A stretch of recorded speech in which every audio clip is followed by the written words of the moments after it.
Hi everyone, welcome back to the channel Tradiopathy. So overall अगर markets के बारे में बात करता हूं तो शार्प अपने को अपसाइड मोमेंटम फ्राइडे तक जाता हुआ दिखा। लेकिन मंडे को जो एक बड़ी गैप डाउन ओपनिंग हुई उसके बाद भी कहीं ना कहीं हमने रिकवरी करी, एक धीरे धीरे करी, कंसोलिडेटेड रिकवरी करी। लेकिन कहीं ना कहीं डे हाई के आसपास क्लोज करा। लास्ट में थोड़ी सेलिंग आई लेकिन हमने अल्टीमेटली काफी अच्छी क्लोजिंग करी, पॉजिटिव ग्रीन कैंडल की क्लोजिंग करी गैप डाउन ओपनिंग के बाद भी। तो किस तरीके से हमने मूवमेंट ट्रैक करा, बेसिकली लॉजिक क्या था। काफी सारे न्यूज स्टोर्स चल रहे हैं। ओवरऑल जो मार्केट है पूरा न्यूज बेस्ड मार्केट चल रहा है, मैनिपुलेटिव मार्केट चल रहा है। कभी ट्रंप कुछ कह देता है, कभी पाकिस्तान की तरफ से कोई मतलब बेसिकली न्यूज आ जाती है, कभी इनके सीज फायर की वजह से कोई न्यूज आ जाती है, या फिर कुछ ना कुछ चलता ही रह रहा है। तो न्यूज डिस्कशन पूरा डिटेल में करेंगे, प्लस आपको कल के दिन वेडनेसडे के दिन क्या देखने को मिल सकता है मार्केट्स में डिटेल में चर्चा करेंगे। सो मेक श्योर वीडियो को पूरा देखो, पेशेंटली देखो। डेफिनेटली अब तक सब्सक्राइब नहीं करा, सब्सक्राइब जरूर कर दें, ऑल वाला बटन दबा दें जिससे सारे नोटिफिकेशन आपको टाइम टू टाइम मिल जाए। मेक श्योर कि आपको अगर वीडियो पसंद आता है तो लाइक जरूर करा करो, क्योंकि आपका लाइक, आपका सब्सक्रिप्शन, आपका कमेंट यही मेरे लिए बहुत इंपॉर्टेंट है, जो मुझे एक बूस्ट प्रोवाइड करता है, बेटर से बेटर एक इंकरेजमेंट प्रोवाइड करता है कि मैं बढ़िया से बढ़िया कंटेंट आपके लिए बना पाऊँ, प्रेजेंट कर पाऊँ। अब मुझे आपके सब्सक्रिप्शन से, आपके लाइक से एक भी रुपया नहीं मिल रहा, लेकिन तब भी मैं कंटेंट बना रहा हूँ, कंटेंट बनाने की कोशिश कर रहा हूँ बेटर से बेटर। कि भाई अगर आप सब्सक्राइब करते हो ना तो दिल से बहुत अच्छा लगता है। 215 सब्सक्राइबर्स थे, फिर 216 सब्सक्राइबर्स हो गए, फिर 217, 18 भी हो गए थे। लेकिन भाई पता नहीं किसने अनसब्सक्राइब कर दिया। तो ऐसा मत करा करो, क्योंकि ऐसा यार अच्छा नहीं लगता। मैं आपके लिए कंटेंट भी बना रहा हूँ, अब तब भी सपोर्ट नहीं कर रहा है, तो फिर कहीं ना कहीं वहाँ पे फिर एक रिग्रेट वाली या फिर एक खराब फीलिंग आती है कि यार मैं बना रहा हूँ, लोग पसंद ही नहीं कर रहे हैं, अनसब्सक्राइब करके जा रहे हैं। तो वो कहीं ना कहीं अच्छा नहीं लगता। तो डेफिनेटली अब तक सब्सक्राइब नहीं करा है, सब्सक्राइब जरूर करते हैं आपके लिए फ्री ऑफ कॉस्ट, लेकिन मुझे एक अच्छी बूस्ट प्रोवाइड करता है बेटर से बेटर कंटेंट प्रोवाइड करने के लिए। अभी तक वीडियो को लाइक नहीं करा है, लाइक जरूर कर देना। बिना किसी टाइम वेस्ट के से अपनी तगड़ी सी वीडियो को स्टार्ट करते हैं। सबसे पहले बात करते हैं कि भाई मार्केट में गैप डाउन ओपनिंग क्यों आई, ये न्यूज़ क्या चल रही है, सारी चीज़ें एक एक करके चर्चा करते हैं। तो डायरेक्टली मैं आपको टेलीग्राम ग्रुप पर लेके जाता हूँ, जहाँ पे मैं सारी न्यूज़ वगैरह सब कुछ लेटेस्ट अपडेट्स आपको बता देता हूँ। यहाँ पे बाय द वे मैं आपको एक मिनट लेना चाहूँगा और बताना चाहूँगा सारी अपडेट्स, सारी न्यूज़, लाइव मार्केट में सारी चीज़ें, सारी अपॉर्चुनिटीज़, टेक्निकल्स, सारे चार्ट्स वगैरह सब कुछ ए टू जेड आपके साथ शेयर होता है। सारे सेटअप्स वगैरह, पिन पॉइंट लेवल जो रहते हैं प्री मार्केट एनालिसिस में मैं शेयर करता हूँ। अब पिन पॉइंट लेवल जिनको नहीं पता है मैं उनको बता दूं कि भाई बड़ा गैप अप है, बड़ा गैप डाउन हो गया, फिर बड़ा मूवमेंटम आ गया, तो अब कहाँ तक बाइंग है, फिर कहाँ तक सेलिंग करोगे, होल्ड कहाँ तक कर सकते हो, बेसिकली समझ में आ रहा है। जैसे मान लो अपसाइड मार्केट ऊपर की तरफ आगे जा रहा है तो किन लेवल्स पे रिजेक्शन ले सकता है, कहाँ कहाँ पे आपको पार्शियल प्रॉफिट बुक करता है वो चलना है, फिर सेलिंग के में भी कहाँ कहाँ पर आपको बुक करते हुए चलना है प्रॉफिट, कहाँ पर आपको एक अच्छा सपोर्ट, सब अच्छा डिमांड जोन, अच्छा सप्लाई जोन, सब कुछ इन पिन पॉइंट लेवल्स पे डिस्कशन होता है। क्योंकि बड़े मोमेंटम में क्या होता है, ज्यादातर लोग ट्रैप होते हैं। लोगों को लगता है बाद में देखने में कि भाई बड़ा मोमेंटम आया, आज तो हीरो जीरो हो गया, बड़ा मूव आ गया, लेकिन वो बड़े मूव को लाइव मार्केट में कैप्चर करना बहुत मुश्किल होता है। तो उसके लिए पिन पॉइंट लेवल्स इंपॉर्टेंट होते हैं, जो कि मैं टेलीग्राम ग्रुप पे आपके साथ शेयर कर देता हूँ डेली बेसिस पे सुबह के टाइम पे। तो मेक श्योर ग्रुप जरूर ज्वाइन कर लो, सारी इंपॉर्टेंट चीजें मिलती हैं। ज्वाइन कहाँ से करना है, लिंक आपका डिस्क्रिप्शन में है, पिन कमेंट में, चैनल की बायो में है। लेकिन सिर्फ और सिर्फ लिंक से ही ज्वाइन करना है, क्योंकि टेलीग्राम ग्रुप प्राइवेट है तो आपको सर्च करने पे कहीं भी नहीं मिलेगा। आपको सिंपल सा क्या करना है, डिस्क्रिप्शन में जो लिंक दिया हुआ है वहाँ पे जाकर डीएम कर दो, मेरी टीम जल्दी से जल्दी आपको इस ग्रुप में ज्वाइन कर लेगी फ्री ऑफ कॉस्ट। कोई पैसा देने की जरूरत नहीं है, फ्री ऑफ कॉस्ट आप इस ग्रुप में ज्वाइन कर सकते हो। मेक श्योर कि डिस्क्रिप्शन में लिंक दिया हुआ है, वहाँ पे जाके मैसेज कर दो। और पर्सनल गाइडेंस चाहते हो तो भी वहाँ पे जाके मैसेज कर सकते हो, कोई इशू नहीं है। कोई भी दिक्कत आए, कभी भी दिक्कत आए, टेलीग्राम पे मुझे मैसेज कर देना, मेरी टीम जल्दी से जल्दी आपके इशू को रिजॉल्व करेगी। या फिर आप मुझसे पर्सनली कनेक्ट होना चाहते हो तो डेफिनेटली हम वहाँ पर हो सकते हो, कोई इशू वाली बात नहीं है। बात करते हैं कि भाई न्यूज़ फ्लोज क्या चल रही हैं। देखो न्यूज़ फ्लोज का तो भाई क्या ही कहना है, एक दिन पॉजिटिव न्यूज़ आती है, एक दिन नेगेटिव न्यूज़ आती है। पहले एक न्यूज़ क्या आई थी, पहले न्यूज़ आई थी कि भाई ईरान और यूएस के बीच में मीटिंग है पाकिस्तान में, सबसे पहले ये न्यूज़ आई थी। फिर एक न्यूज़, इसके फॉलोअप न्यूज़ क्या आई कि भाई ईरान जो है वो पहुंचा ही नहीं है, वो पाकिस्तान जा ही नहीं रहा, मार्केट गिर गया। फिर उसके बाद न्यूज़ क्या आई कि भाई ईरान और अमेरिका की मीटिंग जो है स्टार्ट हो चुकी है, ईरान पहुंच चुका है, फिर मार्केट अब ऊपर की तरफ चला गया। फिर कहीं ना कहीं यहाँ पे एक बहुत बड़ी फॉलोअप न्यूज़ क्या आई कि यूएस और ईरान ने ट्रेड डील करने से, बेसिकली ये जो ट्रेड डील तो नहीं कहूंगा, ये जो सीज फायर की डील्स हैं, नॉर्म्स हैं, इनको एक्सेप्ट नहीं करा है और यहाँ पे मना कर दिया है सीज फायर के लिए। अमेरिका ने बेसिकली ईरान की शर्तें जो हैं वो नहीं मानी है। तो उससे क्या हुआ, बहुत बड़ा नेगेटिव असर पड़ा और कहीं ना कहीं मार्केट में पैनिक देखने को मिला और क्लियर कट अपने को गैप डाउन ओपनिंग भी देखने को मिली। अब एक गैप डाउन ओपनिंग का देखो एक कारण तो ये, दूसरा कारण ये भी है।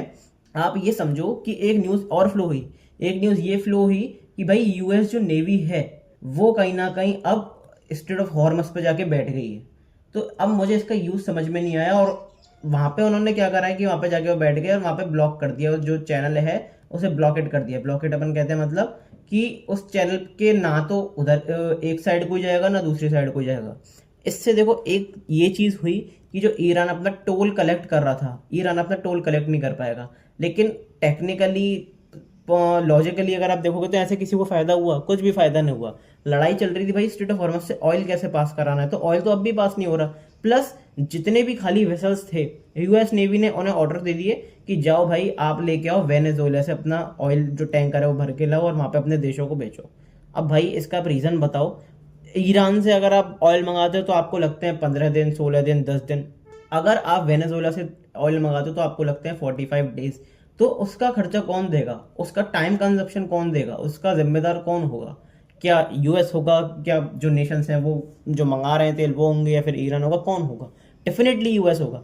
तो इससे प्रॉब्लम तो कहीं भी सॉल्व नहीं हुई, उल्टा अमेरिका ने बस अपनी तानाशाही चला दी। अब आपको मार्केट है, अगर आप देखोगे बाद में तो आपको ग्लोबल मार्केट, गिफ्ट निफ्टी तब भी पॉजिटिव दिखेगा।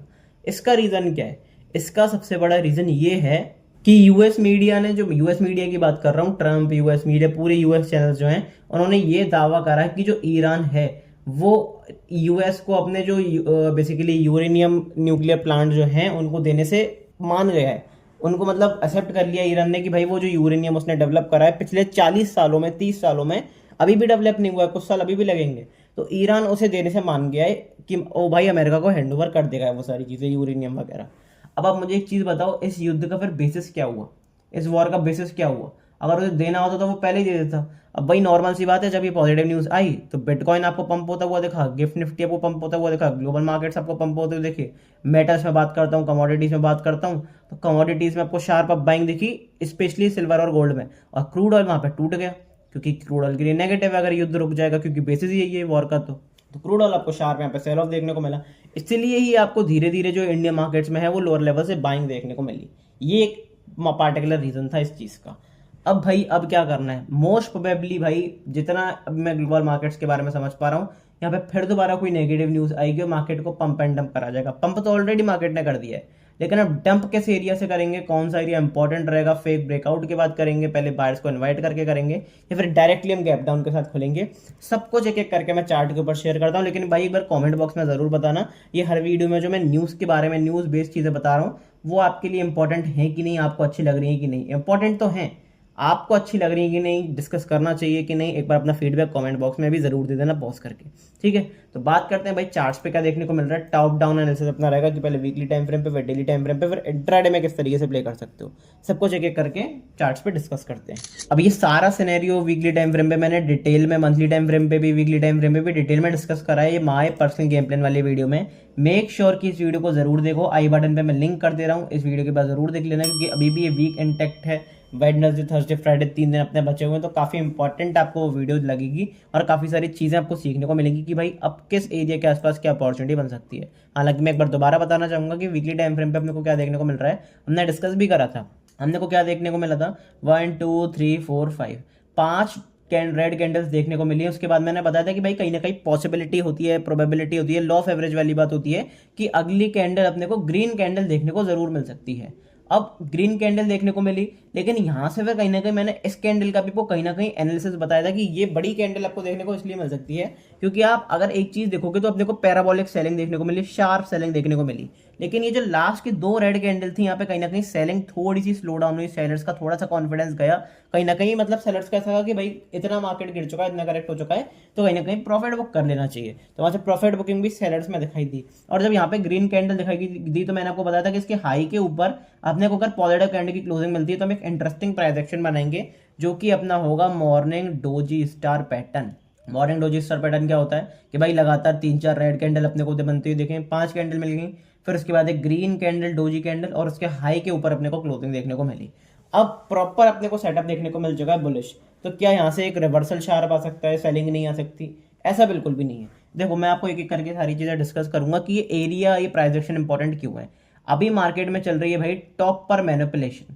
तो आपको ये चीज समझनी है कि बड़े प्लेयर्स क्या सोच रहे हैं कि रिटेलर्स को क्या दिखाना है और फिर क्या करना है। अगर सहमत हो तो डेफिनेटली कमेंट में मुझे जरूर बताना, एक एक करके डिस्कस करते हैं। सबसे पहले मेरे लिए इंपॉर्टेंट एरिया कौन सा रहेगा, 24,300 का मेरे लिए एक अल्टीमेट एरिया रहेगा। अगर यहाँ पे मुझे हल्का सा भी नेगेटिव प्राइस एक्शन मिलता है, मैं 1 आवर टाइम फ्रेम की बात भी कर रहा हूँ कि अगर मुझे 1 आवर टाइम फ्रेम पर भी यहाँ पे नेगेटिव प्राइस एक्शन मिलेगा तो मैं स्ट्रिक्ट एसएल के साथ एक बेटर रिस्क रिवॉर्ड वाली अपॉर्चुनिटी ग्रैब करने को देखूंगा। अब यहाँ पे मैं सेलिंग की बात क्यों कर रहा हूँ, एक तो मैंने हमारे पर्सनल गेम प्लान वाली वीडियो में डिटेल में यहाँ पे ये एरिया बताया कि भाई ईएमएस वगैरह यहाँ पर कोलाइड करेंगे और वहाँ से कहीं ना कहीं सेलिंग देखने को मिल सकती है। अब कुछ इंपॉर्टेंट रीजंस मैं बताता हूँ आपको। सबसे पहला रीजन क्या है, सबसे पहला रीजन है भाई फिबोनाची रिट्रेसमेंट एरिया, जो कि मैं बहुत अच्छी तरीके से पर्सनली यूज कर पाता हूँ और काफी favourite, one of the favourite tool मेरा ये है। अब यहाँ पे अगर आप देखोगे तो अपने को दो एरियाज मिल रहे हैं, 50% का रिट्रेसमेंट एरिया, 61% का रिट्रेसमेंट एरिया। कौन से लेवल्स हैं, 24,750, 24,262, एक मिनट 262, ये यस 262। तो इन दो एरियाज के आसपास कहीं भी आपको नेगेटिव कैंडल की क्लोजिंग देखने को मिलती है वीकली टाइम फ्रेम पे, डेली टाइम फ्रेम पे, तो कहीं ना कहीं यहाँ पे एक अच्छी सेलिंग की अपॉर्चुनिटी बन सकती है। क्योंकि यहाँ पे मैंने क्या बताया था, यहाँ पे मैंने बताया था कि इस एरिया के आसपास अगर सेलिंग करोगे, बॉटम पे सेलिंग करोगे, तो कहीं ना कहीं ट्रैप होने के चांसेस आपके पीक पर रहेंगे, बहुत जल्दी आपका एसएल चला जाएगा। और यहाँ पे काफी सारे लोगों का एसएल भी गया होगा, जिसने यहाँ पे एसएल रखा होगा, यहाँ पे एसएल रखा होगा, उनकी एसएल हंट मार्केट कर चुका है। तो अगर साइकोलॉजी वाइज देखोगे तो देखो क्या देखने को मिल रहा है। सबसे पहले तो 50% का रिट्रेसमेंट एरिया भी है। दूसरा, यहाँ पे अच्छा खासा सपोर्ट लिया था, फिर यहाँ से सपोर्ट लिया, अब यहाँ से हमने रेजिस्टेंस लिया। एक बार अब दोबारा रीटेस्ट करने आते हैं, नेगेटिव प्राइस एक्शन बनाते हैं, तो कहीं ना कहीं चांसेस बहुत हाई रहेंगे कि हम ट्रेंड के साथ चलें। क्योंकि हमने हायर हाई बनाया, हायर लो बनाया, फिर यहाँ पे हायर हाई बनाया, अब फिर दोबारा एक और नए बॉटम की तरफ, बड़े बॉटम की तरफ, जो कि मैंने मंथली टाइम फ्रेम पे भी आपको लेवल्स एनालाइज करके बताए थे, तो उनकी तरफ हम डेफिनेटली जा सकते हैं। तो उसके लिए आपको लुकआउट करके चलना है। तो एग्रेसिव यहाँ पे कोई भी पोजीशन बनाई नहीं जा सकती अनटिल हम 24,300 के ऊपर क्लोजिंग करें, प्लस इसके हाई के ऊपर ट्रेड करना, सस्टेन करना शुरू करें। क्योंकि चांसेस बहुत हाई है कि अगर हम वीक के ऊपर क्लोजिंग कर भी देते हैं, आप खुद सोच के देखो, हमने यहाँ पे मॉर्निंग डोजी स्टार पैटर्न बनाया, अगर हम इस जो लास्ट वीक था उसके हाई के ऊपर निकलना शुरू करेंगे, तो एग्रेसिव बाइंग मार्केट्स में देखने को मिलेगी भाई रिटेल ट्रेडर्स। सबको पता चलेगा कि भाई मॉर्निंग डोजी स्टार पैटर्न भी बना, उसका ब्रेकआउट भी है, उसके हाई के ऊपर भी सस्टेन कर रहे हैं, तो ज्यादा से ज्यादा लोग बाय करेंगे। प्लस ये रेजिस्टेंस वाला एरिया भी है, 50% रिट्रेसमेंट एरिया भी, तो यहाँ पे काफी सारे लोग बाय करने के लिए उत्सुक रहेंगे। तो हो सकता है कि इसके ब्रेकआउट के बाद फिर एक शार्प सेलिंग का मोमेंटम आपको आता हुआ देखे, या फिर हो सकता है कि भाई रीटेस्ट करने के बाद ही, क्योंकि यहाँ पे जिसने भी एसएल लगाया हुआ है, इनके एसएल तो चले गए मार्केट में। अब यहाँ पे जिसने भी शॉर्ट करके गए होंगे, उनके मार्केट एसएल खा के फिर दोबारा आपको शार्प सेलिंग दिखा सकता है। तो भाई इस एरिया के आसपास मैं क्लियर बता रहा हूँ, यहाँ पे मैं एक सेलिंग की अपॉर्चुनिटी जरूर बनाऊंगा, स्ट्रिक्ट रिस्क के साथ, स्ट्रिक्ट एसएल के साथ बनाऊंगा, लेकिन एक अच्छी खासी सेलिंग की अपॉर्चुनिटी रहेगी। जो आप देखते हो ना बड़े ट्रेड्स आपको मिलते हैं 1:5 का ट्रेड, 1:6 रिवर्स रिवॉर्ड का ट्रेड, वो आपको इन्हीं एरियाज से मिलेंगे। तो उसको आपको एक अच्छी खासी बेटर अपॉर्चुनिटी देखने को मिल सकती है। बात करता हूँ कि भाई डेली टाइम फ्रेम पे क्या देखने को मिल रहा है मार्केट्स में। तो अभी फिलहाल मेरे लिए इंपॉर्टेंट एरिया कौन सा है, 24,100 का एरिया। क्यों इंपॉर्टेंट है, क्योंकि सबसे पहले तो आप देखोगे कि हमने भाई पैटर्न में हम फॉल कर रहे हैं, ये हायर हाई बनाया, हायर लो बनाया, फिर एक बाउंस दिखाया, फिर हायर लो बनाया, फिर हायर हाई, फिर हायर लो, फिर ये हायर आई, फिर ये हायर लो, फिर ये हायर आई बनाया, ये रिसेंट अपना जो हायर लो है ये बनाया। अब मार्केट देखो कहीं ना कहीं यहाँ पे एक हॉल्ट वाली स्टेज में आ जाएगा, जो कि मैंने आपको पहले ही बताया था। जब इतना बड़ा गैप अप खुल जाता है ना, जैसे 1400 पॉइंट्स का गैप अप खुला, यहाँ पे भी काफी बड़ा गैप अप खुला, तो बड़े प्लेयर्स को पोजीशन एक्यूमुलेट करने में टाइम लगता है। वैसा नहीं है डायरेक्ट अपनी पोजीशन कट स्क्वायर ऑफ करते हैं फिर डायरेक्ट नई पोजीशन बना ले, तो वहां पे कहीं ना कहीं मार्केट एक हॉल्ट की स्टेज में चला जाता है। और जब उस हॉल्ट को ब्रेक करता है आइदर अपसाइड और डाउन साइड, तो फिर आपको फ्रेश मोमेंटम देखने को मिलता है। जैसे इस हॉल्ट को ब्रेक करा, फिर आपको एक बहुत बड़ी सेलिंग, बहुत बड़ी गिरावट देखने को मिली। अब देखो करना क्या है, सिंपल गेम प्लान मेरा रहेगा, या तो मार्केट 24,100 के ऊपर निकल के सस्टेन करना शुरू करे, या फिर ब्रेकआउट के बाद ऐसे फॉल करता है तो अच्छी सेलिंग की अपॉर्चुनिटी बनेगी। अब ये एरिया इंपॉर्टेंट क्यों है इसके बारे में बात करते हैं। क्योंकि जितना भी मार्केट है होल्ड कर रहा है, एक तो ये उसका हाई है, तो यहाँ पे काफी सारे कॉल सेलर्स होंगे, प्लस यहाँ से हमने रेजिस्टेंस लिया, यहाँ से सपोर्ट लिया, इसके नीचे गिरे थे तो फिर सेलिंग आई थी। तो ये एरिया अल्टीमेटली एक रिवर्सल वाला एरिया है। इसके ऊपर निकल कर अगर सेलिंग आती है, या फिर इसके ऊपर अगर यहाँ से शार्प एक सस्टेनमेंट दिखता है, तो कहीं ना कहीं यहाँ से सेलिंग भी आ सकती है, बाइंग भी आ सकती है। तो इस एरिया के ऊपर आपको डिसाइड नहीं करना, मार्केट को डिसाइड करना है, तो कि भाई मार्केट क्या कर रहा है। बात करते हैं भाई फिबोनाची रिट्रेसमेंट एरियाज की, कौन से एरियाज हैं। तो वही सेम एरियाज अपने को बनते हुए दिखेंगे। कौन से दो एरियाज, 24,758, 24,268, इन दो एरियाज के आसपास कहीं भी आपको नेगेटिव कैंडल की क्लोजिंग बनती हुई दिखती है, बिंदास होकर सेल कर सकते हो, अच्छी खासी आपकी अपॉर्चुनिटी रह सकती है ऑन द डाउन साइड। अब मैं फिर दोबारा बता रहा हूँ, जितनी भी अपॉर्चुनिटी बता रहा हूँ पोजिशनल ट्रेडर्स के लिए बता रहा हूँ। और अभी मैं पोजिशनल को क्या मान रहा हूँ कि भाई आप 3 से 4 दिन वाली पोजीशन बना रहे हो, दैट्स इट। पोजिशनल का मतलब मुझे पता है, मैं 14 ईयर्स से मार्केट में हूँ, तो वो सारी चीज़ें मुझे पता है कि भाई पोजिशनल ट्रेडिंग का मतलब क्या होता है। 1 महीने की पोजीशन, 2 महीने की पोजीशन, 3 महीने की पोजीशन इकट्ठी बना रहे हो, 6 महीने की पोजीशन बनाते हैं लोग। लेकिन अभी फिलहाल पोजिशनल वाला वो टाइम नहीं है कि 5 महीने की पोजीशन बना दो, क्योंकि यहाँ पे एक दिन का ठिकाना भी नहीं है कि भाई ट्रंप अगले दिन क्या कहते। तो आप 6 महीने की पोजीशन उस बेसिस पे नहीं बना सकते, क्योंकि नॉर्मल सिनेरियो नहीं है। तो यहाँ पे आपको अगर पोजिशनल ट्रेड करना भी है, तो 3 दिन की पोजीशन, 4 दिन की पोजीशन बनाओ विद स्ट्रिक्ट एसएल। एसएल बहुत इंपॉर्टेंट है आपके मार्केट में, क्योंकि अगर आपने एसएल नहीं खाया, वही वाली बात है, एक फेमस कोट भी है कि भाई अगर आपने जहर जाती हुई उंगली को नहीं काटा तो फिर आपको पूरा हाथ काटना पड़ेगा। तो वही वाली बात है कि अगर आपने एसएल नहीं लिया तो फिर आपका अकाउंट ब्लोन होगा, वहां पे कहीं ना कहीं फिर आप मार्केट से आउट होगे। और इस मार्केट का पहला ही रूल है सर्वाइवल, जो कि आप कहीं ना कहीं उसे तोड़ोगे तो फिर आप मार्केट के बाहर हो जाओगे। अब इसके बारे में बात करते हैं कि भाई अपने को क्या देखने को मिल रहा है। तो यहाँ पे अभी फिलहाल अपसाइड रेंज 24,100 के आसपास है। गिफ्ट निफ्टी भी आपको काफी अच्छा पंप होता है, वो देखेगा 24,100 के आसपास ही। तो हो सकता है हम इस जोन के आसपास खुल जाए, पर इस जोन से आपको काफी शार्प सेलिंग देखने को मिल सकती है, तो उसके अकॉर्डिंगली आपको प्ले करना है। तो यहाँ से आप क्या कर सकते हो, अपसाइड जो कॉल्स हैं, ऊपर की कॉल्स हैं, उनको बेच के जा सकते हो मंथली एक्सपायरी में, फिर 1-2 हफ्ते की एक्सपायरी में। तो वहां से एक अच्छी खासी सेलिंग का मोमेंटम आपको बनता हुआ दिखेगा, और कहीं ना कहीं आपको प्रीमियम डिके होता हुआ मिलेगा। विक्स क्या कह रहा है, इंट्राडे में क्या मूवमेंट आ सकती है, उसके बारे में एक एक करके बात करते हैं। पोजिशन के बारे में पूरा डिस्कस कर चुके हैं, ठीक है। अब बात करते हैं कि भाई इंट्राडे में क्या देखने को मिल सकता है, किस जोन के आसपास से मोमेंटम आता है वो मिल सकता है। अब मैं फिर बता रहा हूँ, पिन पॉइंट लेवल जो सारे हैं वो आपको टेलीग्राम ग्रुप पे शेयर हो जाते हैं सुबह के टाइम पे। तो मेक श्योर जो लिंक डिस्क्रिप्शन में दिया हुआ है वहां से टेलीग्राम ग्रुप जरूर ज्वाइन कर लो। फिलहाल बात करते हैं कि भाई मार्केट में क्या देखने को मिल रहा है। मार्केट में भी आप देखोगे तो कहीं ना कहीं ट्रेंड के साथ हम चल रहे थे, लेकिन लोअर राइज लोअर लोज बनते हुए दिखाई दे रहे हैं। तो अब ऐसा नहीं कहेंगे कि बहुत ज्यादा लोअर राइज लोअर लोज बनते हुए दिखाई दे रहे हैं, लेकिन कहीं ना कहीं मोमेंटम अच्छा खासा एक अपसाइड मोमेंटम था। उसके बाद हमने एटलीस्ट एक छोटा मोटा टॉप बनाया है।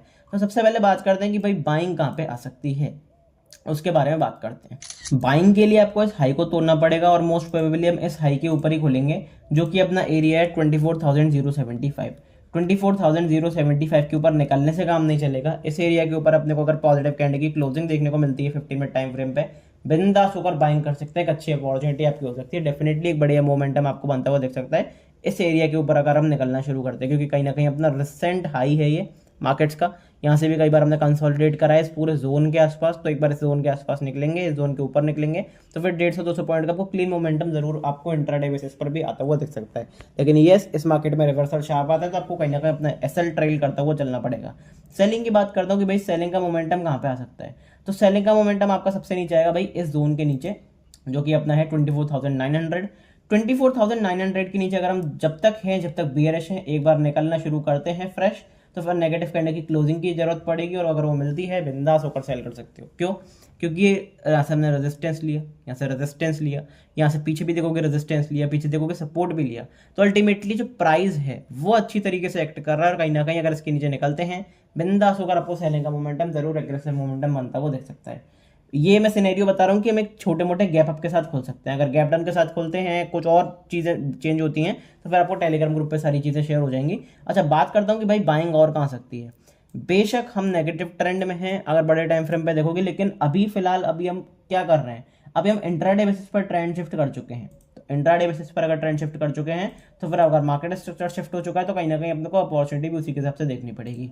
इन दो बाय डिप्स के पास अगर आपको एक पॉजिटिव कैंडल की क्लोजिंग मिलती है, सपोर्ट फॉर्मेशन मिलता है, 50 मिनट टाइम फ्रेम पे पॉजिटिव स्ट्रॉन्ग मोमेंटम देखने को मिलता है, बिंदास होकर बाय कर सकते हो। अब जिसने भी यहाँ पर बाय करा होगा अच्छा खासा मोमेंटम मिला होगा, यहाँ पर बाय करा होगा अच्छा खासा मोमेंटम मिला होगा। तो वही सारी चीजें हैं कि आप किस तरीके से अपॉर्चुनिटी फाइंड आउट करते हो। डिप मिल रहे हैं, बाइंग मिल रही है, अपॉर्चुनिटी मिल रही है, लेकिन आप ग्रैब कर रहे हो कि नहीं वो अलग बात है। दो एरियाज रहेंगे 23,629, 23,353। तो अगर इन एरियाज के आसपास पॉजिटिव मोमेंटम मिलता है तो इंट्राडे बेसिस पर बाइंग कर सकते हो। मैं फिर दोबारा यहाँ पे गौर करना चाहूंगा कि भाई इंट्राडे बेसिस पर बाइंग करने में कोई बुराई नहीं है, क्योंकि इंट्राडे बेसिस पर आपको कोई भी अलग ट्रेंड मिल सकता है, लेकिन पोजिशनली अगर आप देखोगे तो कहीं ना कहीं सेलिंग की अपॉर्चुनिटी जरूर बनेगी अपर लेवल से। तो उसके लिए भी अपने को रेडी रहना है। अगर यहाँ पे कोई मोमेंटम ही नहीं बनता, कोई प्राइस एक्शन नहीं बनता, तो फिर यहाँ पे जबरदस्ती का बाइंग नहीं करेंगे। लेकिन अगर प्राइस दिखाता है positive momentum, positive support formation, positive candle की क्लोजिंग 15 मिनट टाइम फ्रेम पे, तो उसके हाई के ऊपर एक चांस ले सकते हैं। स्ट्रिक्ट एसएल के साथ एक अच्छी खासी अपॉर्चुनिटी फाइंड आउट कर सकते हैं। तो ये 2-3 बाइंग की और सेलिंग की अपॉर्चुनिटी मेरे पास हो गई। एक सिंपल सेटअप भी बताना चाहूंगा। अगर हम खुलते हैं भाई 100 पॉइंट से ऊपर का गैप अप या गैप डाउन निफ्टी में, सिर्फ क्या करना है भाई, 30 मिनट की रेंज को प्ले करना है। अगर 30 मिनट की रेंज अपसाइड टूटती है बाइंग करेंगे, 30 मिनट की रेंज डाउन साइड टूटती है सेलिंग करेंगे। अब काफ़ी सारे लोग सोचेंगे कि भाई क्या लॉजिक है, क्या चीज़ें हैं, तो इसके ऊपर मैं अलग वीडियो बनाऊंगा। अगर डेफिनेटली आप कमेंट करते हो, ये सिंपल सेटअप है, one of the simplest setup है ये मार्केट्स में। और ये अच्छी तरीके से काम भी करता है। अब कुछ लोग बोलेंगे कि भाई ट्रेंड लाइन लगा दो, ये कर दो, लेकिन भाई मैं एक चीज़ बताना चाहूँगा, भाई मार्केट्स में सिंप्लिसिटी ही काम करती है। ज़रूरी नहीं है कि 4-5 ट्रेंड लाइन खींच दो, 10-20 EMA लगा दो तो उनका आपका चार्ट कॉम्प्लिकेट होता है और कुछ भी नहीं होता, क्लैरिटी नहीं मिलती। और डिसिप्लिन जो है वो क्लैरिटी मांगता है। तो अगर आपके ऊपर सिंप्लिसिटी है, आपके चार्ट सिंप्लिसिटी है, साफ चीज़ें आप देख पा रहे हो, समझ पा रहे हो, तो वो उससे बेटर कुछ भी नहीं है। तो वो सारी चीज़ें आपको सीखनी पड़ेंगी, समझनी पड़ेंगी। बात करते हैं कि भाई बैंक निफ्टी में क्या देखने को मिल रहा है। तो अगर मैं बैंक निफ्टी की बात करता हूँ, सेम प्राइस एक्शन, सेम चीज़ें बैंक निफ्टी में भी देखने को मिल रही हैं। बैंक निफ्टी में क्रूशियल एरिया कौन सा है? 57,700। ये मेरे लिए one of the crucial area रहेगा और अभी इमीडिएट रेजिस्टेंस का काम भी करेगा। बैंक निफ्टी में वही सेम प्राइस एक्शन दिखाया, 1 2 3 4 5, फिर एक डोजी कैंडल दिखाई ग्रीन, यहाँ पे सारे सेलर्स की बेसिकली बायर्स का एसएल हंट करा, फिर शार्प मोमेंटम बैंक निफ्टी ने बताया। अब एक चीज मैं कितने टाइम से आपको बताता हुआ आ रहा हूँ कि बैंक निफ्टी भाई परफॉर्मिंग इंडेक्स है, चाहे वो सेलिंग की बात हो चाहे बाइंग की बात हो। और पिछले 2 साल से कहानी रही है बैंक निफ्टी की। बैंक निफ्टी पहले सुस्त था, लेकिन बैंक निफ्टी में मोमेंटम बहुत शार्प आता है। तो ट्रेडिंग अपॉर्चुनिटी जो मंथली एक्सपायरी ट्रेड करते हैं वो बैंक निफ्टी में अच्छी अपॉर्चुनिटीज डेफिनेटली बना सकते हैं, स्ट्रिक्ट एसएल के साथ। यहाँ से अगर आप एरिया देखोगे, यहाँ से हमने रेजिस्टेंस लिया, यहाँ से हमने ऊपर सस्टेन करा, सपोर्ट लिया, फिर सपोर्ट लिया, फिर सपोर्ट लिया, एक बार इसके नीचे खोले तो बैंक निफ्टी में फ्री फॉल आना शुरू हो गया। अब अगर इस एरिया को एक बार यहाँ पे आके हम रीटेस्ट करते हैं और नेगेटिव प्राइजेक्शन बनाते हैं तो सेलिंग करेंगे, लेकिन इस एरिया के ऊपर निकल गया एक बार और पॉजिटिव कैंडल की क्लोजिंग कर दी तो चांसेस बहुत हाई है कि कहीं ना कहीं सारे सेलर्स ट्रैप होंगे और फिर दोबारा मार्केट सबको अच्छी खासी रैली बनता हुआ दिखेगा। लेकिन देखो इसके चांसेस बहुत कम है दूसरे सिनेरियो के ऊपर जाने के। क्यों? क्योंकि मार्केट गिरा फ्री फॉल होकर है। अगर आप देखोगे निफ्टी को देखो, बैंक निफ्टी को देखो, तो मार्केट में फ्री फॉल आया है, पैनिक सेलिंग आई है। तो पैनिक सेलिंग के बाद ऐसा नहीं कि अल्टीमेटली बाइंग ही आ जाए, पैराबोलिक सेलिंग के बाद पैराबोलिक बाइंग बहुत मुश्किल है। तो यहाँ पे सिंपल सी चीज क्या होगी, अगर रिट्रेसमेंट मिल रहा है तो पोजिशनली वहां पे आपको एक सेलिंग की अपॉर्चुनिटी मिल रही है, क्योंकि जो पुराने सेलर्स हैं इन्होंने यहाँ पे अपना प्रॉफिट बुक करा है, प्लस जो नए सेलर्स एंट्री बनाना चाहते हैं उनको एंट्री मिल रही है। तो यहाँ पे जब बल्क में सेलिंग आएगी, बड़े प्लेयर्स दोबारा एंट्री करेंगे तो आपको दोबारा सेलिंग आती हुई दिखेगी। इसके चांसेस बहुत हायर साइड पे हैं। तो पोजिशनली आप सेलिंग की अपॉर्चुनिटी ढूंढो, लेकिन इंट्राडे में अगर कोई अच्छी अपॉर्चुनिटी मिलती है तो उसको अपन को पीछे हटना नहीं है। फिलहाल बात करते हैं कि भाई बैंक निफ्टी में कौन सा एरिया है। बैंक निफ्टी में भाई वो ट्रैफिक जैम वाला एरिया है। अब ये कौन सा एरिया है? 56,000 का भाई राउंड फिगर। एक तो राउंड फिगर है, प्लस कहीं ना कहीं यहाँ पे हमने होल्ड करा है गैप अप के बाद, तो ये हाई है।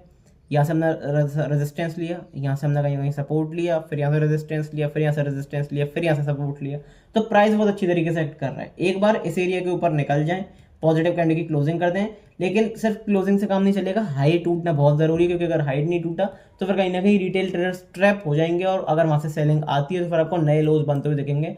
हो सकता है बहुत जल्दी आपको एक गैप भी फिलअप होता हुआ दिख जाए। तो अगर बाइंग के लिए कोई सोच रहा है पोजिशनली तो वो कम से कम सोचे कि 2-3 कैंडल हम सस्टेन करें, प्लस हायर हाइज की फॉर्मेशन में चलें। ये चीज़ आपको समझनी है। ऐसा नहीं है कि वहाँ पे एक कैंडल की क्लोजिंग कर दी फिर वहाँ से सेलिंग ही आ गई, तो वहाँ पे तो रिटेल ट्रेडर ट्रैप हो जाएगा। तो उस चीज़ को भी समझ के चलना, थोड़ा साइकोलॉजिकली भी प्ले करना है कि भाई बड़े प्लेयर्स क्या सोच रहे हैं। अच्छा, पोजिशनली आप देखोगे तो फिर कहीं ना कहीं आपको सेलिंग की अपॉर्चुनिटी मिलेगी। कितने बाउंस पे सेलिंग की अपॉर्चुनिटी मिलेगी उसके बारे में मैं डिस्कशन करना चाहूँगा। 2 एरियाज अपने रहेंगे, 57,200, 55,800। इन 2 एरियाज के आसपास नेगेटिव कैंडल की क्लोजिंग करते हैं, बिंदास होकर सेलिंग कर सकते हो, अच्छी अपॉर्चुनिटी बन सकती है। अब देखो आप कहोगे कि भाई यहाँ पे सेलिंग की अपॉर्चुनिटी नहीं बनी, पर क्या इसका लो टूटा? नहीं टूटा। इसी तरह से अगर इसके ऊपर बाइंग सस्टेन नहीं होती है तो फिर कहीं ना कहीं बाइंग नहीं करेंगे। और मेरे लिए थोड़ा सा बायस रहेगा सेलिंग की साइड, क्योंकि पैराबोलिक सेलिंग के बाद पैराबोलिक बाइंग बहुत मुश्किल है। तो मेरी सिंपल अपॉर्चुनिटी रहेगी कि भाई इस रिट्रेसमेंट पे मैं एक अच्छी बाइंग के ऊपर एक बढ़िया सेलिंग की पोजीशन बना पाऊँ, जितना भी बाउंस मिल रहा है उसे सेलिंग के लिए प्रिपेयर कर पाऊँ। इंट्राडे में बेशक आप बाइंग कर सकते हो, उसके लिए तो भाई कभी मना मैंने करा ही नहीं, क्योंकि इंट्राडे में आपको सिर्फ प्राइस एक्शन देखना होता है, लेवल्स देखने होते हैं, की लेवल्स कौन से टूट रहे हैं, क्या साइकोलॉजी है, तो वो सारी चीज़ें आपको देखनी होती है। सबसे पहले एक बात करते हैं कि भाई बाइंग अपने को कहाँ देखने को मिल सकती है। सबसे पहले अगर मैं बात करता हूँ, बाइंग अपने को देखने को मिल सकती है इस एरिया के ऊपर, जो कि अपना एरिया है 55,982। अब 20 पॉइंट तो क्या ही लोगे, अल्टीमेटली आप समझ के चलो 56,000 के ऊपर अगर हम निकलना शुरू करते हैं, पॉजिटिव कैंडल की क्लोजिंग देखने को मिलती है 50 मिनट टाइम फ्रेम पे, ऑन द अपसाइड आपको एक शार्प अपसाइड मोमेंटम देखने को मिल सकता है, क्योंकि कहीं ना कहीं साइकोलॉजिकल फिगर भी है। तो ऐसे कॉल राइटर्स की पोजीशन जब कटेंगी तो फिर एक अल्टीमेट आपको बाइंग देखने को मिलेगी, शॉर्ट कवरिंग देखने को मिलेगी। और टेक्निकली बात करता हूँ तो रेजिस्टेंस भी लिया और ये हाई भी है। तो इसके ऊपर एक बार निकलते हैं, क्लोजिंग करते हैं, बिंदास होकर एक अपसाइड मोमेंटम देखने को मिल सकता है इंट्राडे बेसिस पर, तो उसके लिए तैयार रहना है। सेलिंग की मैं बात करता हूँ तो भाई सेलिंग मुझे इस लेवल से पहले नहीं दिख रही। 55,240 55,240 के नीचे निकलते हैं, नेगेटिव कैंडल की क्लोजिंग करते हैं 15 मिनट टाइम फ्रेम पे, शार्प सेलिंग का मोमेंटम बनता हुआ दिखेगा, क्योंकि कहीं ना कहीं हमने यहाँ से भी सपोर्ट लिया, यहाँ से एक बार लिक्विडिटी खाई, फिर यहाँ से सपोर्ट लिया, यहाँ से सपोर्ट लिया, तो कहीं ना कहीं एक बार इस एरिया के नीचे दोबारा निकलते हैं तो फिर कहीं ना कहीं और मामला खराब होगा और बैंक्स में और ज़्यादा सेलिंग आपको देखने को मिलेगी। मैं फिर दोबारा बता रहा हूँ कि भाई आने वाला वीकेंड बहुत इंपॉर्टेंट है, क्योंकि मेजर बैंक्स के HDFC bank, ICICI bank, yes bank, काफ़ी सारे बैंकिंग रिजल्ट्स आपको सैटरडे को आते हुए मिलेंगे। तो मंडे के अकॉर्डिंगली आपको प्ले करना है और एक अच्छा आपको एक अपॉर्चुनिटी देखने को मिल सकती है, अच्छा मोमेंटम आपको अगले मंडे को देखने को मिल सकता है। तो अगर बैंक निफ्टी में पोजीशन बना रहे हो तो उसके अकॉर्डिंग ही प्ले करना कि भाई आने वाले वीकेंड पर क्या देखने को मिलेगा। मेक श्योर वीडियो को लाइक जरूर करा हुआ है, वीडियो अच्छी लगी हो तो डेफिनेटली चैनल को सब्सक्राइब कर देना और वीडियो को लाइक भी कर देना। लेकिन भाई टेलीग्राम ज्वाइन करना मत भूलना, क्योंकि वहाँ पे सारी चीज़ें आपको मिल जाती हैं। प्रीमियम लेवल का आपको क्रैश कोर्स भी चल रहा है अपना free of cost premium level का क्रैश कोर्स। मेक श्योर कि सारे एपिसोड देखो, नया एपिसोड बहुत जल्दी ही आपका इस वीडियो में आने वाला है, इस एपिसोड में आने वाला है। तो सब्सक्राइब नहीं करा है, सब्सक्राइब जरूर कर लेना, टेलीग्राम ग्रुप ज्वाइन कर लेना डिस्क्रिप्शन से। मिलते हैं अगली वीडियो में, तब तक के लिए goodbye, thank you very much.